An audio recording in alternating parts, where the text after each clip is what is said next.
Welcome back to Love, Life, and Legacy, the podcast dedicated to helping you navigate these hypersexualized times.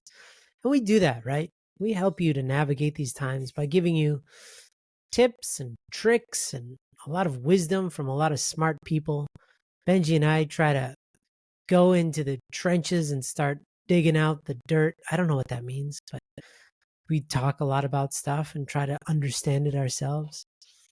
But today's special because we have not only a special guest, but we have a special host, Tess. It's all about women today. So, guess who shouldn't be at that conversation is me.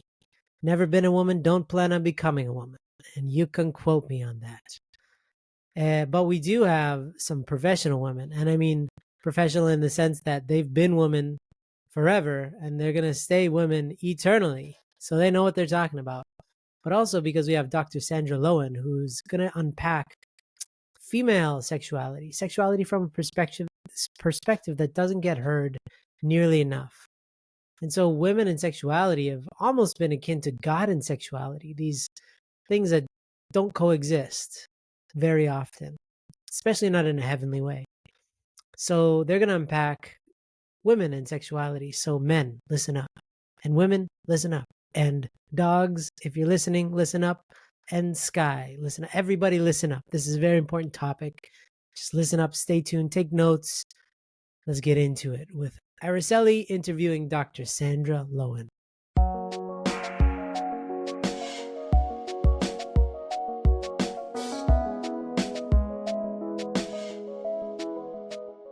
Oh, hello everyone.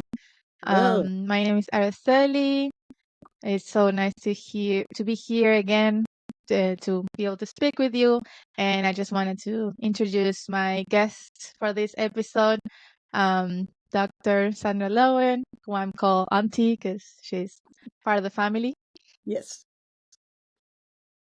Yes. Hello, So everybody. yeah, yeah, so nice to be here and be able to talk with you here today. Um, and we have been talking about women, about sexuality, about the relationship that we have with sexuality in the past episodes on this podcast, and we wanted to go deeper into it. And I think I wanted to bring someone that I consider an expert. Um, so that's why I wanted to talk with you today in this podcast. Um, and yeah, I guess I wanted just to start us off with just saying that it was thanks to our conversations together with you that Mhm. I was able to realize actually recently that I didn't know this, but I had a big problem with the fact that I was a woman, you know. Mhm. And not that I wanted to become a man or anything like that, but didn't realize that I had such a negative experience with my identity as a woman, with my sexuality, with by being sexualized, um, and my negative perspective on sex in general and sexuality, that I didn't like the fact that I was a woman, and I was struggling with that fact, and I also was resentful of women in general, um, which was a very big realization to have, and it was all thanks to being able to talk about you know women about with you, and just that realization made me think, okay, maybe it's not only me that is going through this, that is dealing with this type of situation. So yeah, I wanted to ask you, what do you think about this? Have you seen this situation happen, occur before with other women? Oh, yes. Very much so. I would say that I won't say all the women, but virtually all the women that I have dealings with have at one time or another said, I hate being a woman for this reason or that reason, or men have it Mm, so much easier. And it brings up a lot of struggle for us because you are who you are. Your gender is set mm, at birth and before birth, and so therefore you're going to come into the world the way that you are. And very interesting for me when I look at what it is that women are up against. in this society, in many societies all over the world. We look at how women are treated. Mm, yeah. Yeah. And well, we were talking about this actually, and we touched a little bit on the fact that historically women have been at a disadvantage in relationship with sexuality, right? Um, we women, we know, couldn't be even remotely connected to anything sexual, right? And if we were already designated as, bad person, some person that's really not worth, even being connected, associated with, that you would lose some status even if you were seen with someone that was um a woman that you could say is sexually active, right? For example. And so sexuality, virginity, right? All these things tend to be very heavy, I think, and I feel, around women historically, because of what you were mentioning, right? We deal with so many things in all societies around the world, that then lead us to creating this culture now where sexuality, sexual organs, and our relationship with sexuality are all taboo, right? We can't talk about it. We don't get to understand how sexuality in our work, in our bodies work, right? How that, development or our sexuality actually impacts on our mind, right? Our emotions and all these things. And we don't get to enjoy it either, right? We don't get to feel like, oh, I like to be a woman. I enjoy the fact, not everyone, of course, but that's like that same experience, right, that we're talking about. And then that leads us to having very negative, relationship with sexuality, right? Yes. And a lot of the times I feel, I would say, having that negative relationship with sexuality actually has a very strong impact on our relationships, right? With oneself, but also my family, husband, whatever, my life in general. Why is that? Why is it that our sexuality is so, like, important and so impactful in so many areas of our life? Well, let's go back to Adam and Eve, because most of us recognize that in this story, the sexuality is the woman. She's the one that messed up, so to speak. So then, really, blame is put on women around an ancient, sacred, and yet sexual issue. So we can say that from the beginning of time, this has been a problem for women. How do we express our sexuality in a way that is not considered, what words could I use, vulgar, or um, just out of sorts with the mainstream? How do we get from being who we are, which is a sexual being, to being um, kind of punished for our own natural feelings? So if you think about it, a man has an area of his body that is sexual. But women are sexual really from almost the top of our heads to our feet. Our whole bodies are sensitive and we feel everything. A man can run down the street in one pair of swim trunks, but a woman has to be fairly covered up, and she'd better think about whether or not she wants to go to the beach, or is her bathing suit too small, or is it showing too much? All we have so many things that we have to think about dealing with our bodies. As a result, we get very quiet about body. So I don't want to tell you how I feel about my body, and you don't want to tell me how you feel about your body. We don't communicate like men do. And because we're so Yeah. fearful that what we say will be, other people will judge us for it. So then this becomes an issue, uh, also from growing up, from little girls.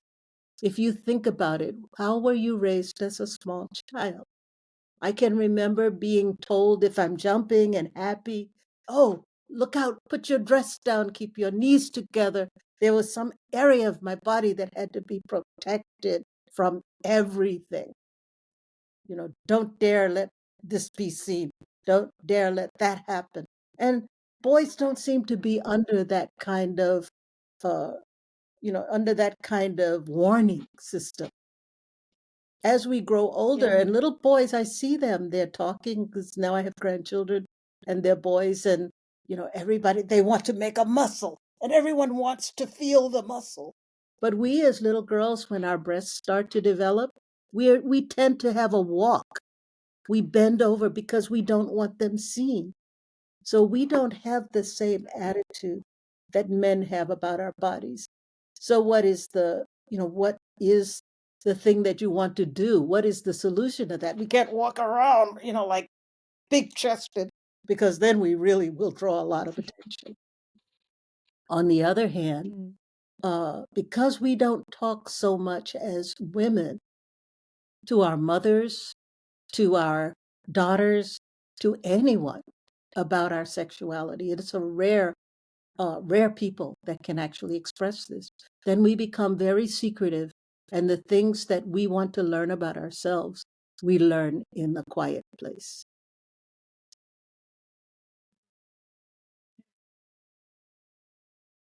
Yeah, I can totally resonate with that. Mhm. Even if I can definitely be grateful for the fact that my mom was a lot more open than I know other moms were with Mhm. their, other friends that I have. And I was very lucky that we were able to talk about a lot of things very openly and honestly. Um, there were some things that I couldn't be there to even bring to talk about with my mom. Or even when I did bring them up, their response was a bit it wasn't really satisfactory. Yeah. And I couldn't feel like I had a good answer. um and so that was something that I was like trying to learn from my own, and definitely not the best places, or definitely didn't know how to like navigate that.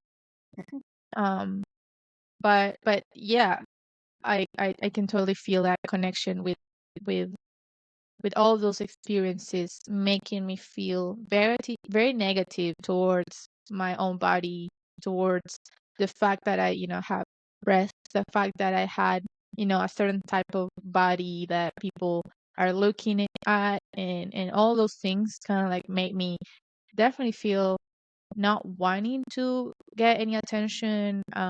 Definitely felt like boys had it way easier. Yeah.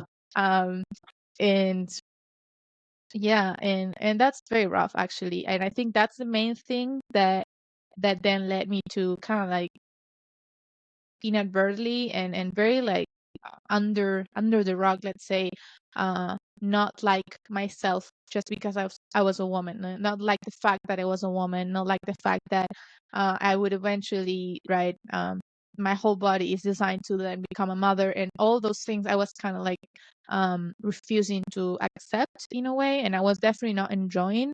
Yeah. uh so so yeah, how I guess my question, right, is like, how can we, what is a good way to go about enjoying this whole process of becoming, a woman, of developing, our bodies up to the point that we'll eventually become mothers and wives, and how can, what is a good way to go through that process, to enjoy that, to have a good relationship with our sexuality? Again, for the way we were raised is so important because that has a big impact on how we see ourselves and how we therefore, what liberties we allow ourselves to develop in our lives.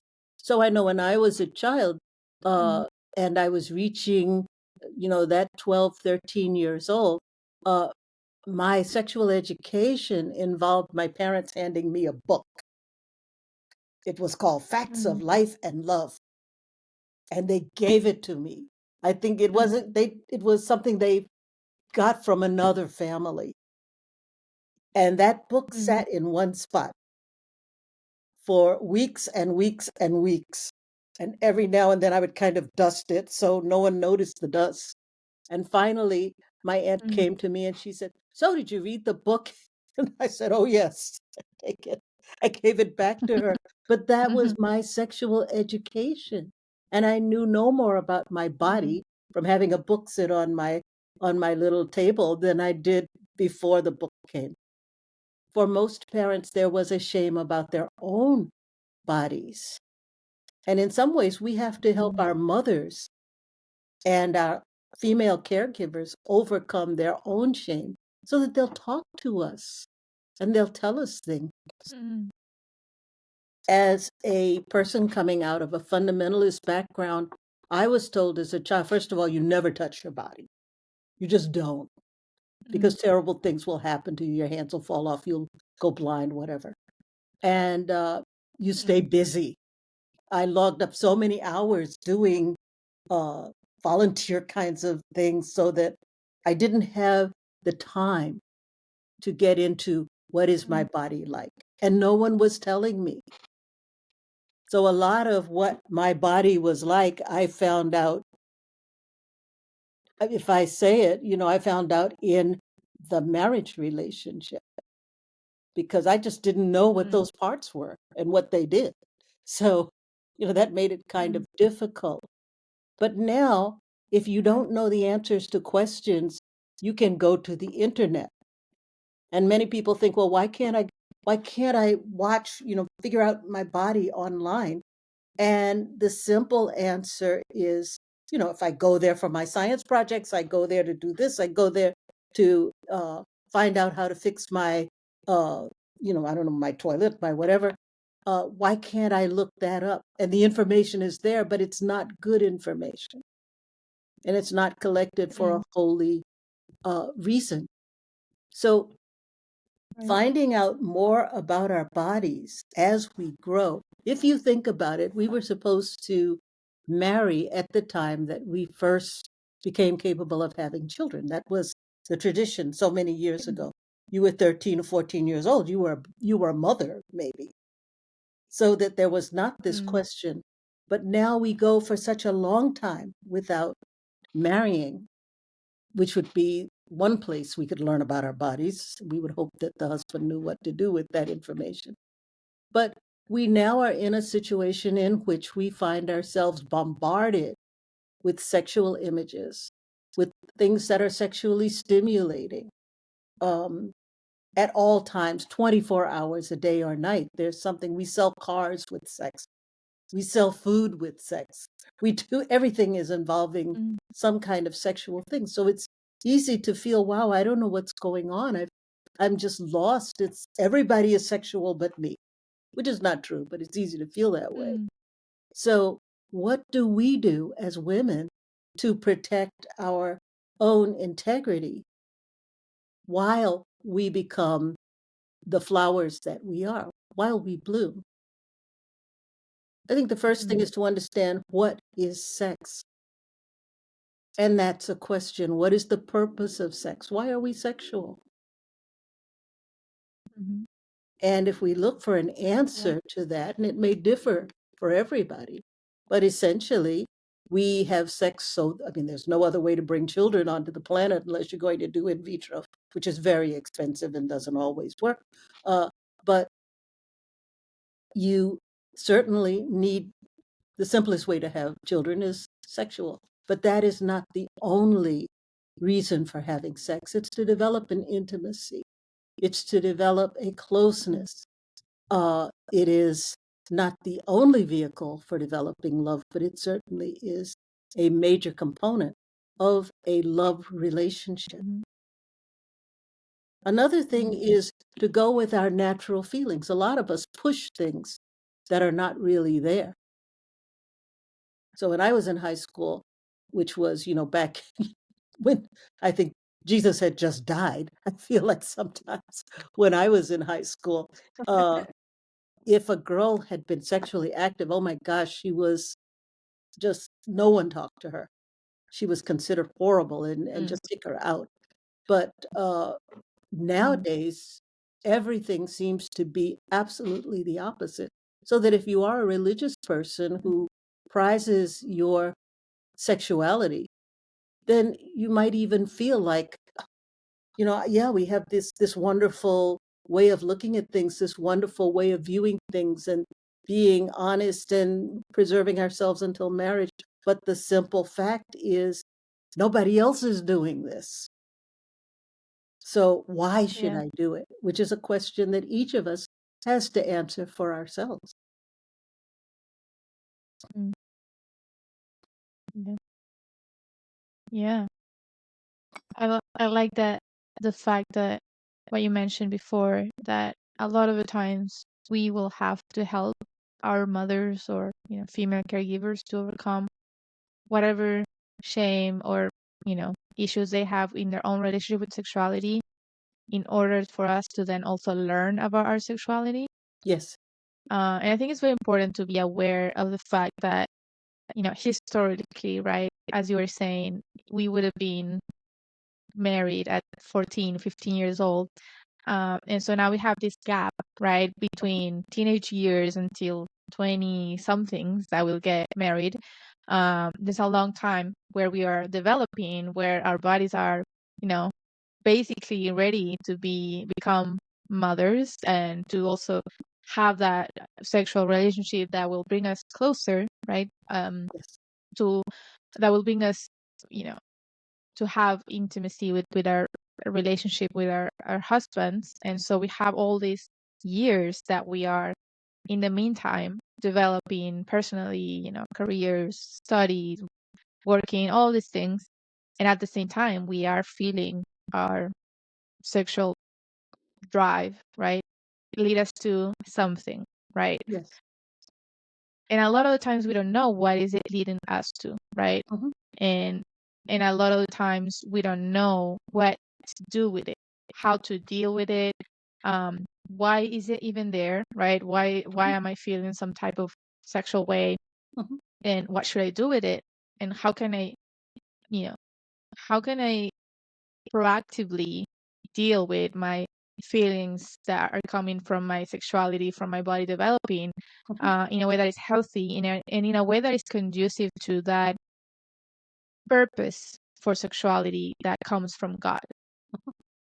Okay. Well, as I said, and I think that last point you made is that the ideal for sexuality does come from God. The whole universe is sexual, and we don't think about it. Mm, We look at flowers and we say, "Oh, how pretty," but we don't consider the possibility that we're looking at the vagina of the flower. That is what the bee mm, goes in there and gets the pollen out. It's like extracting the eggs and spreads the pollen or uses the pollen mm, to do whatever. And these are sexual things. Everything in the universe is either mm, masculine or feminine. right. So, right there, our world teaches us a universal sexuality. And we Mm, are smaller beings, of course, animals, birds, whatever, back to the birds and the bees, but everything has that masculine or feminine kind of component to it. And we do too. mm, So for animals, sexuality is quite normal. They spend their time there, they're gathering nuts or doing whatever they're doing. And at some point in their lives, they become sexual. They have a sexual season. For us as human beings, mm, for women, the sexual season is at the time of our ovulation because the body wants to reproduce itself.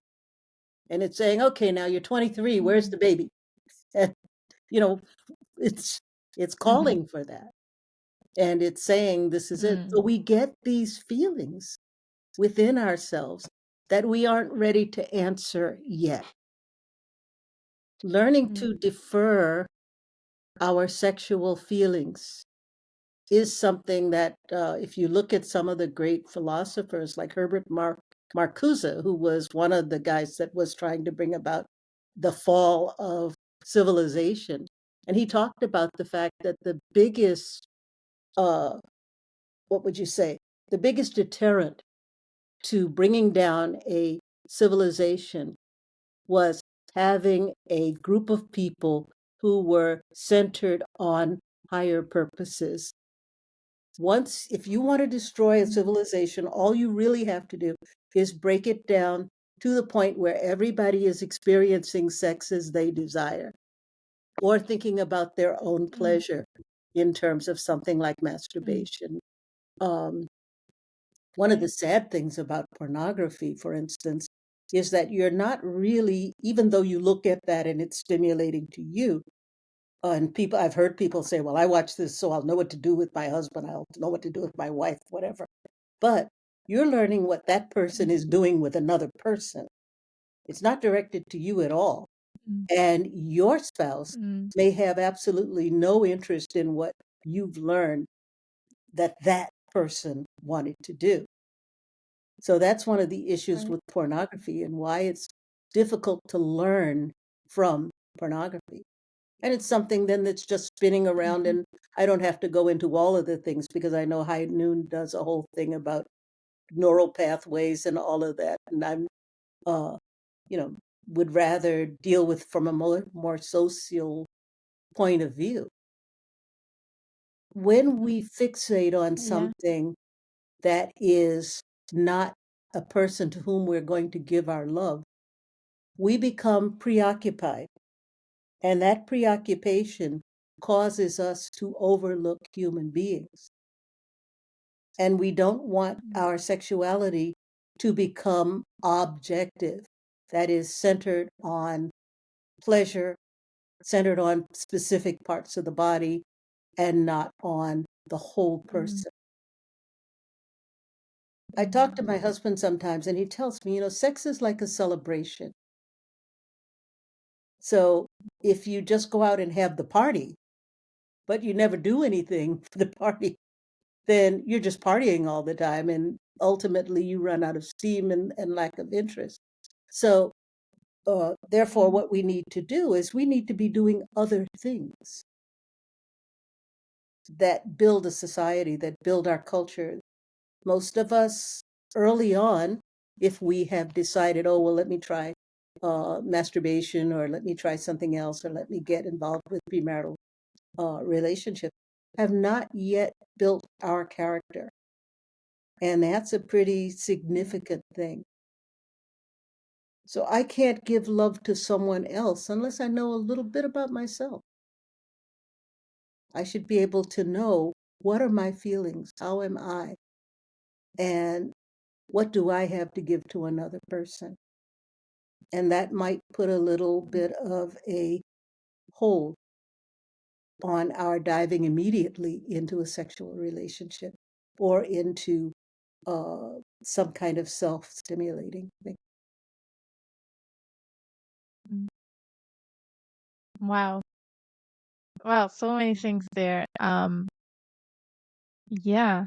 It's so interesting because I before I couldn't really identify, what was driving certain feelings that would lead me to, feel some, more sexual, let's say. Mhm, And I wouldn't have been able to say, oh, it's because, I'm ovulating or mhm, anything mhm. like that, right? Yeah. Um, and it's so interesting, right? That we don't because we don't know that much about sexuality and our bodies, Uh-huh. themselves, as women, then we can't identify how all this process that is going on, naturally, you know, in our bodies internally is actually impacting, so many areas of our body. Because, Yeah. as you said, especially women are sexual from top to bottom, let's say. Mhm, So everything gets, impacted, right? mm. It's crazy. Yeah. And like, no wonder, right, that we are Yeah. dealing with so many things, so many emotions, thoughts, stress, all of these things. Yeah. And when we you mentioned, right, that the the the the way to, let's say, destroy civilization is having everyone being focused on their own pleasure, right? Right. Basically, like self-centered type of pleasure, type of love, Mhm, which is the opposite of God's vision, right? As we know. mhm. So having a vision of sexuality that is centered on God, on being selfless, right? Yes. On focusing on the other, Mhm. That's kind of like what is going to guide what we call here the North Star goal, what is going to guide everything that we do Mhm. in connection with our sexuality, right? Yeah. So through these years that we are waiting until we get matched, until Mhm. we get blessed, until we can actually respond to those drives that we have, and mind you, having, being able to respond to these drives in a selfless way, right? Yeah. Yeah. Focusing on our husbands, not only our own sexual pleasure, let's say. You were saying we get to know who we are. We get to know how can we actually love someone else, you know, aside from the sexual uh, aspect of a relationship. Um, and because of this sexualized society, right, it's very easy to find a very instant way to relieve those urges, to Yes. relieve that drive, right? As we said, with porn or masturbation or fantasy, or even, some social media type of addiction. Um, is that something that a lot of women deal with? I would say many, many women at this point, it is almost impossible in this time to escape some kind of stimulation.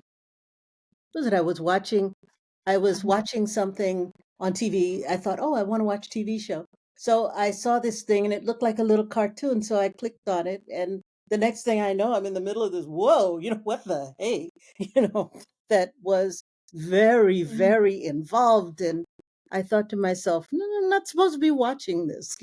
Got a perfectly good husband upstairs. Go watch it. Mhm. But no, this is it. We are so bombarded that in this age, if a woman says to me, no, I don't have any sexual feelings at all, I say to myself, yeah, tell me another one, because it's almost Mm. impossible.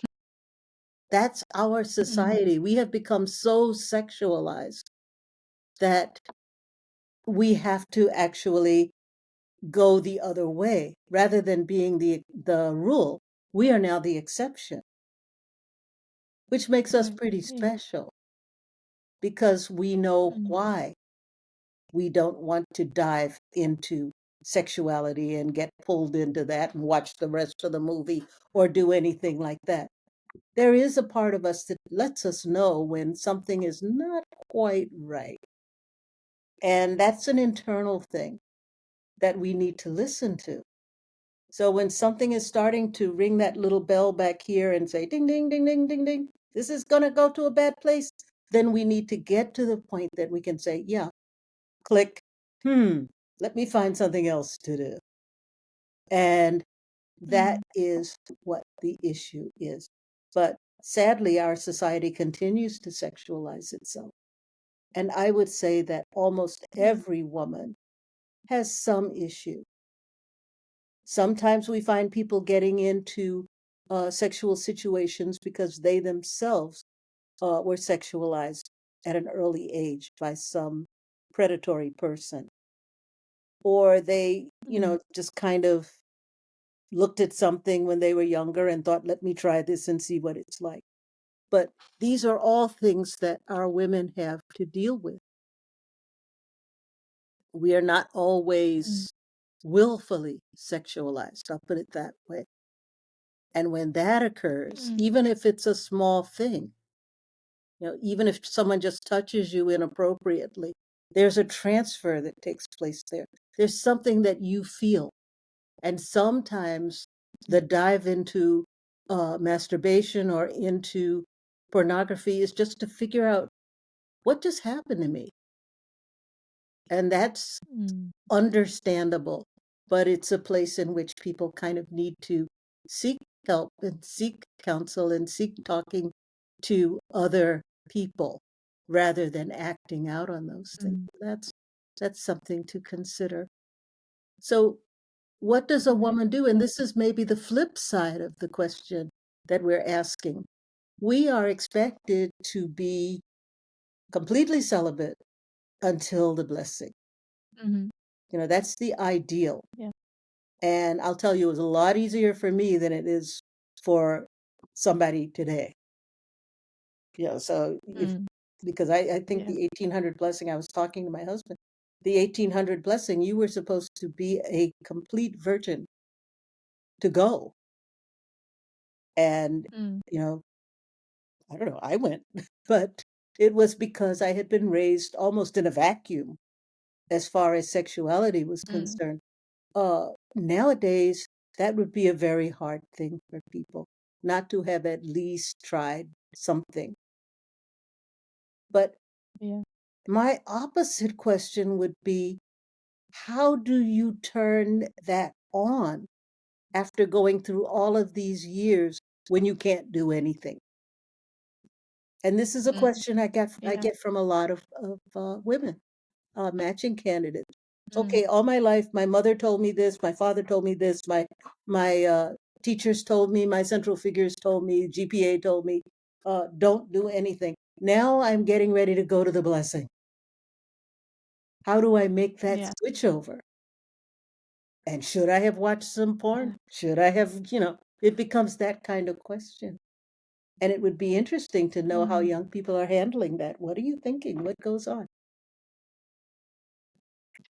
Well, that's actually something that we were talking about not too long ago with a group of young wives that we have in a program, and we were all talking about um how weird is it that you know in our community they're expecting us to be this celibate people that don't think about sex or anything like that all of our lives until right we get blessed, right?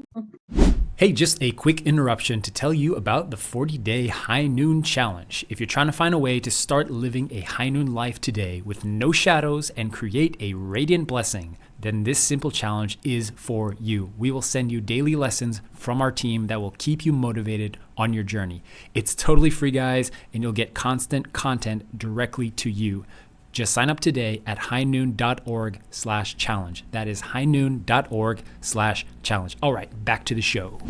And all of a sudden, the following day, 40 days after, whatever, we get to experience, right, the sexual relationship. And we, how can we switch that on, as you say, right? How can, it's a bit like disconcerting and a weird experience because all of our lives we are so used to not wanting to think about it, feeling bad if we even think of sex or sexual organs or whatever, and the romantic relationship even, and feeling guilty that we thought of it, and then all of a sudden I have permission to do it, right?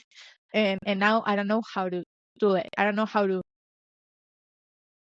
know how to think about sexuality and the sexual relationship in a positive way because all of my life I've been thinking about it as this is something dangerous. This is something uh, that I shouldn't go to because I'm going to die if I even go near that. Um, Yeah. and the fall, right? Yeah.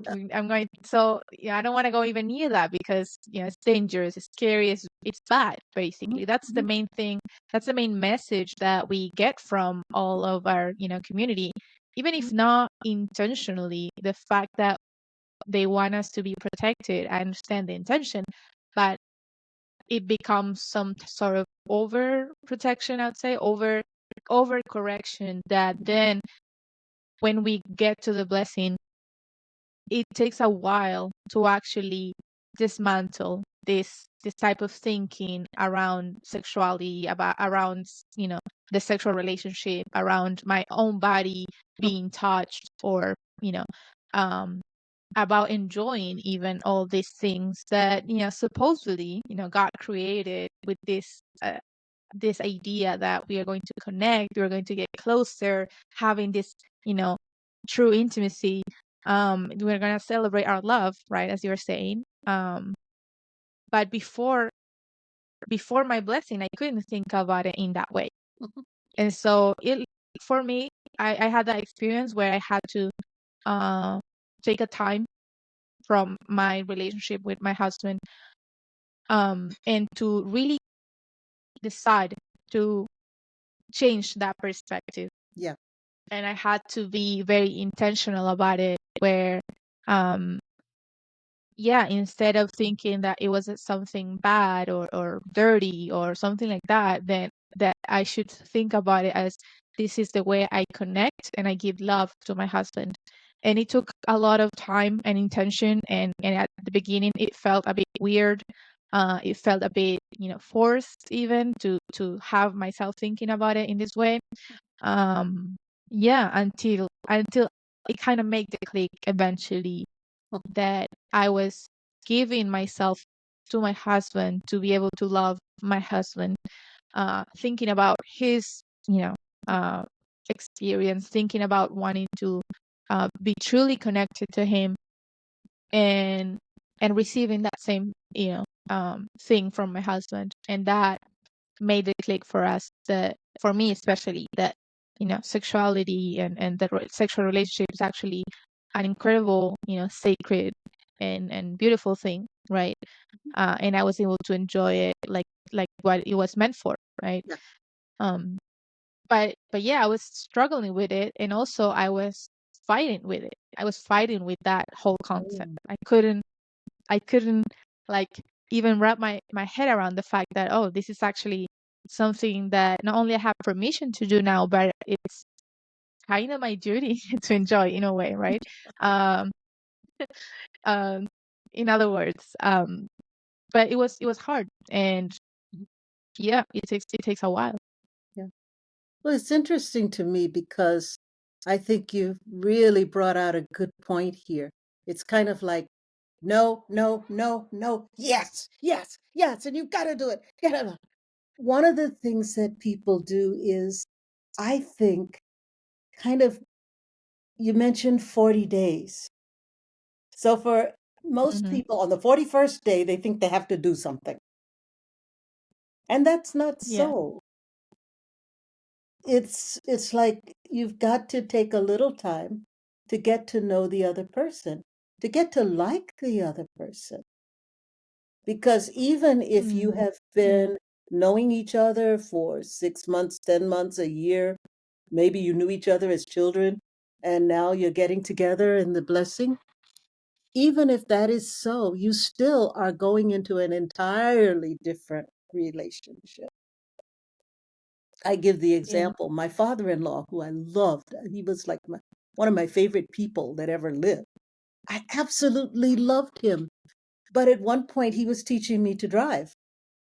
And I was ready to take him out in the woods and beat him to death because he drove me crazy.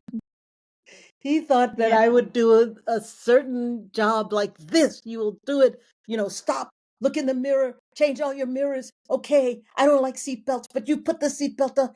He was going through all of this stuff and I was going crazy. So the same thing. I cannot just be expected, hey, I like this guy, he's nice. Now we can hold hands for a little bit, and then we can, I think you can hug a little bit, and then you go to the blessing, and then you come home, and now you're counting the days, then the hours, then the minutes. Okay, 40 days, up, and then go to the bedroom, lock the door, and have sex. But it can't be that way always. We have to learn how to be tender with each other, because intimacy is not just sexual. We need to have physical experiences with each other. We need to have spiritual experiences and go out and have social experiences with each other and really observe each other from every angle and know something about, an intellectual stimulation. I remember my husband taking me to he took me to a rock and roll concert. Then he took me to a discussion on psychology. We went to church together. We did many things like that. And it was quite a while before we were really ready to both say, okay, uh let's get into this. It was more than 40 days because we wanted to get to really know each other.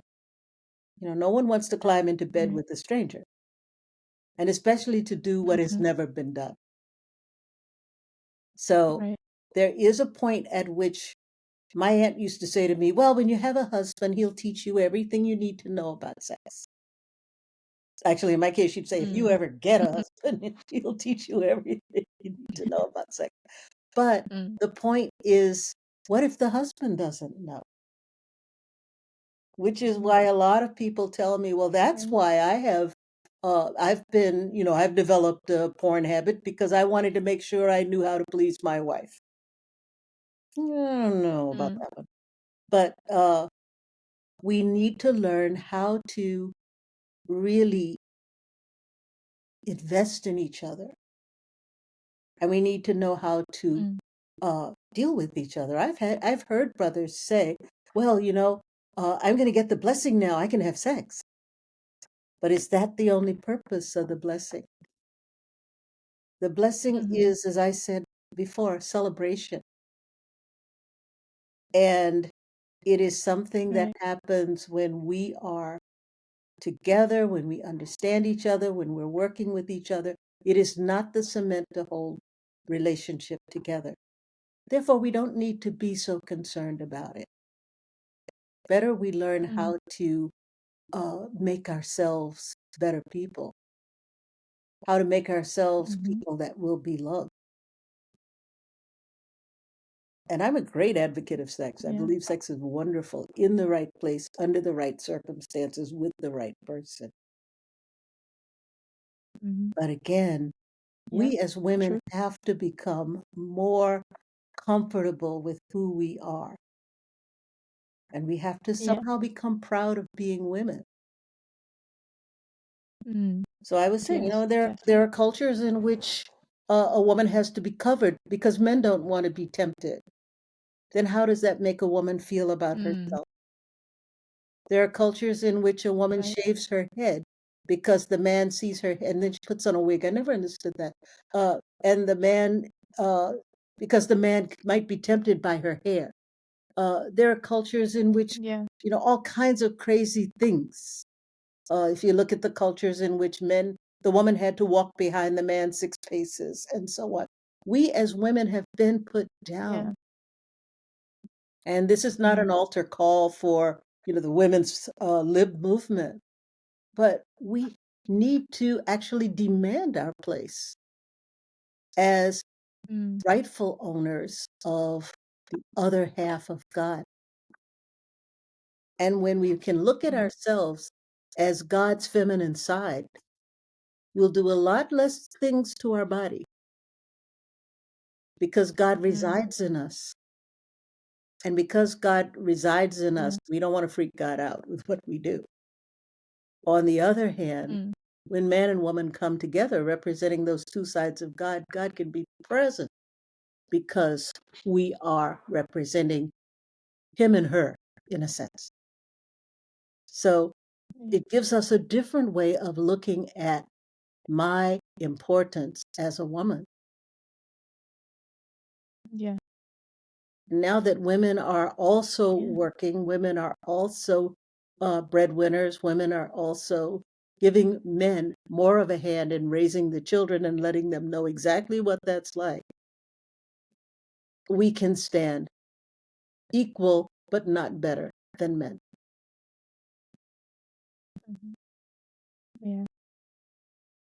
Yeah, that's beautiful. And that's so important, I think, I want to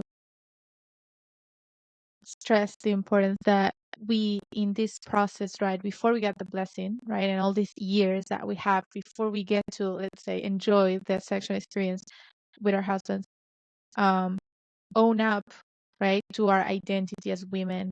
Yes. And what that will mean for every person, I think, can be different, but also in that owning up to being woman, right, is also, I think, understanding that ideal of sexuality where we don't have to, fear it. We don't have to hide from it or feel shame about it or anything like that, right? And it's going to get its time, right? When we get to the blessing. But in the meantime, we can take care of it. We can develop ourselves. We can do all these type of things, right? That will allow us to eventually, right, get to enjoy it in a very healthy and positive way. But in the meantime, we can get to know who we are Yes. as women, and develop, and what are we developing? I think this is something important to talk about a little bit, Mhm. because in the last episode, or a couple episodes about before, I was talking about the fact that our bodies are developing for us to become mothers, right? And that is very natural, something that happens without us doing anything, right? So the way I started thinking about it is, because that happens, it's so easy for us to not understand what is going on, right? Because it's already happening. We don't have like a time where we say, oh, this is happening. It's just automatically happening. So all throughout our physical bodies developing, what can we do ourselves as women to take responsibility for our developing, our internal reality, our emotions, actions, thoughts, virtues, all these things? Mhm. What is our body, or what is our purpose as women trying to, it's requiring of us to develop? It's a big question, I know. Yeah, it's a But big this is question. the question that I started to think about. How can we take action while our bodies are doing their thing and developing and are helping us to become mothers biologically? What can we do as we grow to help that process on the other side internally? Yeah. All of us have some goals in our lives. There are things that we want to do in life, Mhm. and we want to have the enjoyment. I see many mothers that are suffering because they feel like, oh boy, I really wanted to be a nurse. I really wanted to be, I don't know, a musician. I really wanted to do this or that. But now I'm saddled with this baby and I can't do anything. And I think there's another one on the way, so they feel trapped in their relationship. Mm, And that should never yeah. be, that a woman feels like she has to make a choice between her child and what she sees as a productive future. So, this is the time to really sit down, I say, with pen and paper, and figure out who you are and what your goals are. Because Mm, not all of us are thinking about becoming mothers all of the time. So, what yeah. is my husband doing? How can I support my husband in his work? What do I want to do? And how can my husband support me in my work?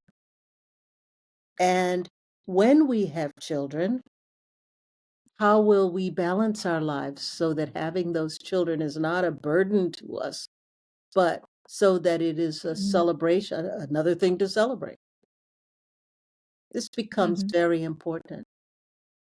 As well, Yeah. learning how to challenge or how to channel our frustrations.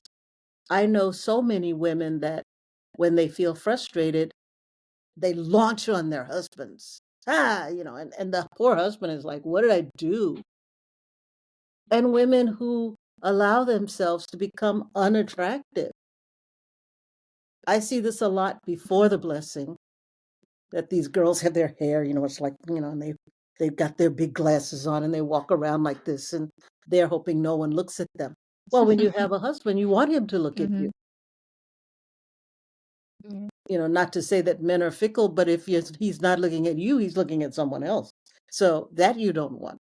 So recognizing that it is up to you to be beautiful all of your life. The better you feel about Mm, yourself, the better you will feel about your body, about your future, about the man you're going to be blessed to or are blessed to, and about the children that you're going to bring into the world. mhm. So this is a thing that is so important for us to consider. How do I live my life? Recognizing that I also have a role as a wife and a mother, that will be coming up in my life at a certain time. So nothing should really keep you from fulfilling the goals that you have for yourself. But I know for many women, that is a frustration. Yeah. Yeah, and we're not in the old days, people would tie the baby to the back and go out and plow the field, but they can't do that anymore. The baby has to go into a nursery, or grandma has to look after the baby, so that the mother can do what she does, or she works from home. But some newscaster I was watching, she's giving the news, and this little boy toddles out. He's taking off his diaper, and he's, "Mommy, I need a new diaper." She's giving the show. It was so funny, and I thought, well, here's a woman that's got her, she's got her life pretty much together. She was very happy, and they told her, well, go take care of the baby. We're going to switch to sports. They went on and talked. So how can we find ways to fulfill our dreams, whatever they are? It's fine to want to be a mother, a wife and mother all your life. I think that's noble and beautiful. I often think, wow, if I'd had my own way, I would have done that. But I had a mission. That's another story.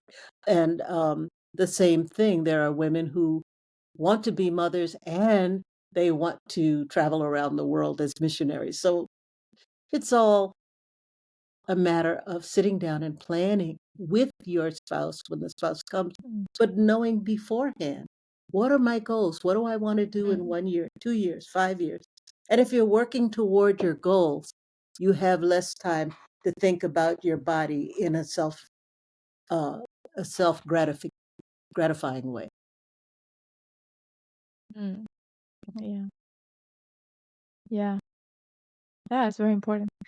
And I think something that it's connected to this is the fact that, nowadays, right, you're saying women are, being able to be breadwinners and, work and study, and something that before we weren't allowed to do. And so now we do come as equals. And so as well, societally, the calling to be mothers is not something that is mandatory, right, anymore, as like, oh, this is what you do. It's, the law of, nature, that you get married and you become a mother right away. And a lot of people are, trying to be more intentional about when does that happen, why even, and trying to be more intentional about, bringing children into the world, and preparing for it, right? Internally, financially, externally, anyway. And so I think that is actually harder to nowadays, right? To want to become mothers, right? Yeah. Not only because society is not pushing us in this way, but as well connecting it to our conversation today, because a lot of the times we feel that as something negative, right?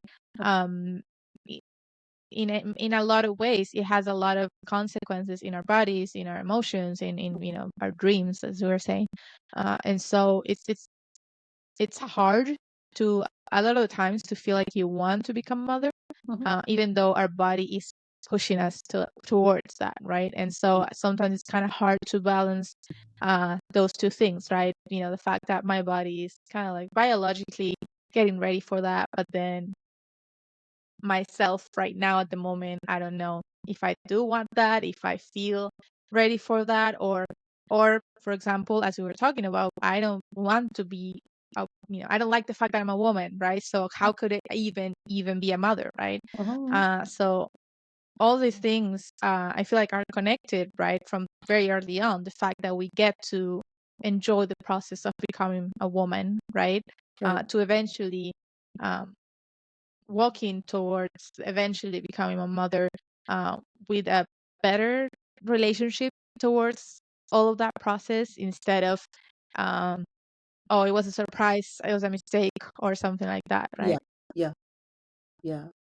Well, it's again, you brought up that idea of just motherhood and how it impacts us as we prepare to become mothers, wives and mothers, but I think of it often, and there was a joke that somebody used to tell.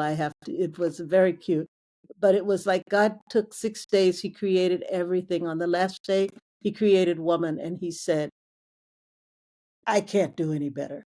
That's it.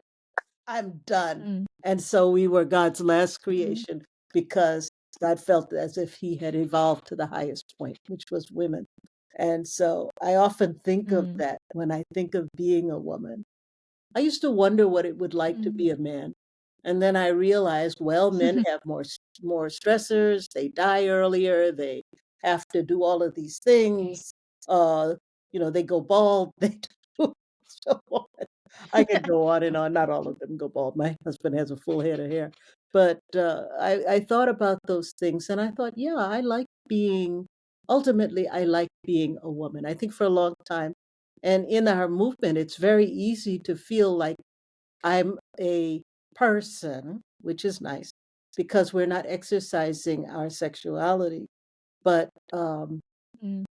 once we are in that role, then of course we can live our lives with our spouses, you know, making a contract with our spouses. Hey, we're going to wait 3 years, we're going to have a baby or whatever. I mean, my child was Yeah. a surprise. we we didn't expect him, but children Mm. are really a blessing, and it's good to have them. Mm. You don't want to wait too late because compared to men, women have a very short window of fertility. Yeah. And then what do you do when you reach the age, and this doesn't apply to most of the people on your podcast, but what do you do when you go beyond the age of childbearing? How do you keep everything going? Because for a lot of people, their reason for living is taking care of the child. And when the child is Mm. 37, my son's now 43. I don't think he wants to take care. He doesn't want me to take care of him anymore. I can't wash his socks or, do those kinds of things. I can make him cookies, but I can't. He doesn't need me to do that. He has a wife who can make him cookies, and so where is my value? This is why it's so important for us to know ourselves, to develop as women Mm. into people that Yeah. like ourselves. And it's so important that we like ourselves. We need to like ourselves, I think, even before Mm. the blessing. I have to be able to. Yeah. One time I should keep it out because I never do. But I have a book in which I've written on the back of it all the things that I am. I am the daughter of God. I am loved. I am beautiful. I am uh, smart. I am, we need to think, what do I have? What are my assets? Mm. And even spending an afternoon like that, what are my assets? What makes me a woman of value? Mm. Because there are Yeah. many women that don't see themselves as valuable. And as Yeah. you say, you never wanted to be a man, but you did wonder, why on earth am I a woman? What is that? What am I supposed to do Yeah. as a woman? Mm-hmm. That doesn't make sense to Yeah. me. Gosh, I wish I wish there was another gender. Uh, and of course, you need to Yeah. think about why that was. But Yeah. certainly, we are the complement that God wanted. God stopped with us, and we have to realize that God felt a certain value from the woman for the women that we are. And our job Mm. now is to be those glorious creatures that God created and wanted to get so much joy out of, and not allow ourselves to be put Mm. down by our society. I think that's a big reason why women are not content with self, because we have been so Yeah. marginalized in the society. I told someone back in the 80s when I was, making money, making lots of money, uh, I couldn't open my own bank account. I couldn't buy a house. Mm. I couldn't get a credit card unless a man signed for me. Mm. So, I mean, if you can imagine, Oh, okay. you had to have your husband or your father or your brother, and they might not be making anything, but they could go in and they Mm. could sign, and then you could have the benefits that a man had. These are all of Mm. these subtle micro messages that we have going on that would Mm. make us think, gee, I could have a bank account if I was a man, kind of things. I'm going to go in and make a Yeah. big purchase at a store. To get my bedroom furniture as a kid, I had to call my father. Dad, can you come down to the store? Because I see this bedroom set that I want to buy. I don't want to buy you a bedroom set. No, you don't have to. I've got the money, but you have to buy it. Or the Mm. fact that Wow. when my husband and I were both working in the psychiatric facility, I was his boss's boss, and he made $10,000 Mm. more than I did, even though I was here and he was here with somebody in between, Mm. because that is Yeah. the way women have been looked on traditionally. So as we start to come out from under that cloud, now is the time for us to begin to shine and to live the Mm. highest lives that we can, because that's God's goal Mm. for us, and certainly a good goal for us to have for ourselves. Mm. And when we can do Yeah. that, we're not thinking about our bodies. We're not thinking about being lonely and sad and all of those things that come up as feelings. So I tell many women, when you find yourself with a fascination with your body, the question you want to ask is with your own body. Are you lonely? Are you sad? Are you angry? Are you depressed? What is the problem here? Go solve that problem, Mm. and then see if you feel the same way about uh, self stimulation. Mm. But these Yeah. are emotional things. As I said, we feel a natural pressure in our bodies when we're ovulating, and we feel loneliness, sadness, all of these things in the most important organ of our body, which for women are our reproductive organs. Mm. So that Wow. what we are doing and, assigning as the solution to a problem is just a symptom of something. And of Mm. course, we want to take care of that symptom before it becomes the disease itself. Yeah.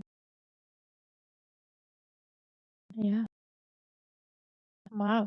So we are getting close to wrapping up, but I want to, um, yeah, just like all this last part was really good. Like try to live that, life, appreciating, those differences between men and women that we have, and trying to, you know, embody that uh person that can embody, God's femininity, right? In whatever way you are going to do that. Right. Live your life, enjoy it, develop yourself, and then you'll get to enjoy Yeah. the next part with your husband, right? And with Right. your spouse. Mhm. Yeah. And I just summarize it this way because a lot of the times I hear from younger sisters that they are afraid of, the sexual relationship, of their own sexuality right now, as single women, and they don't know what to do about it, right? And so it's, we want to um live a life that God can be with us, right? Can feel proud of, that can feel happy together with us, and then develop ourselves to be able to love our spouse, and to be able to love our spouse fully, Yeah. in all of the ways, Yeah. sexually included, right? Mhm. Um, And it seems simple, right? We're saying it in the way that we're saying it. Yeah. Of course, it takes its time. It's a process, and we're growing, and all these things can be new, right? Right. And shifting this perspective that we have, that we are not that, marginalized group of people anymore. We are Right. women that are equal human beings of value. Can be, depending on your situation, can be difficult to wrap your mind about. But yeah, you are a loved daughter of God. And you can be you can do amazing things, and that's what God made you to be, right? Yeah. Absolutely. And yeah, I just wanted to bring that point home, because this is what we're here to do, to connect together in this community that is trying to create a high noon life, a high noon culture, life without shadows, right? um and that, so that we can connect eventually in this union with your spouse, again, without shadows. So yeah, I hope that this was useful. I definitely enjoyed my conversation. I want to give a couple more minutes for you to share if there's anything, last comments that you want to add, or even leave a question for our audience. Right. Yeah. Well, as I said, I would love to see every woman sit down with a piece of paper and some crayons or a pencil or whatever and just think, who am I? And think of those things. I ask that question now because I remember going to synagogue with my husband, and the rabbi came up to me and he said, "Who are you?" And I wasn't sure what he wanted, so I told him I'm Sandra Lowen. And he says, "Who are you?" And I said, "Well, I'm John's wife." And he says, "Who are you?" And I said, "Well, I'm a psychiatric social worker. I'm an author. I'm a this, I'm a that." I named off all these things. And he said, "It's clear to me you don't know who you are." And I said, "Well, who am I?" And he said, "You are a daughter of God." And I went, wow, it didn't occur, because we think of ourselves so much, not who we are, but what we do. Yeah. So what we do certainly affects who we are. And what we need to do is become the daughters of God that God wants and is proud of. And as I said, not to allow our symptom, which is maybe self stimulation and so on, which is actually a symptom of the fact that we're lonely, we're sad, we're depressed, we're angry, we're hurt, all of those things. But if we continue down that road, then the symptom, which is the self stimulation, becomes the problem. Because now we forget that, oh yeah, I'm doing this because I was lonely. I'm doing this because I'm doing this. And then it's a much harder road to climb out of. So be the people that you want to be. Find the things that will help you to build your personal civilization. And be proud and excited about the fact that not only are you a woman, but you're a woman of God. And that out there somewhere, wondering where you are, is your spouse. And when you find him, work with him, and the two of you sit down and you figure out the golden life that you can have as husband and wife, centered on God, centered on Heavenly Parent. I do. Yeah. Thank Thank you so you. much Thank for you so inviting me. much. Yeah, thank you so much for Yeah. inviting me. And Yeah, this was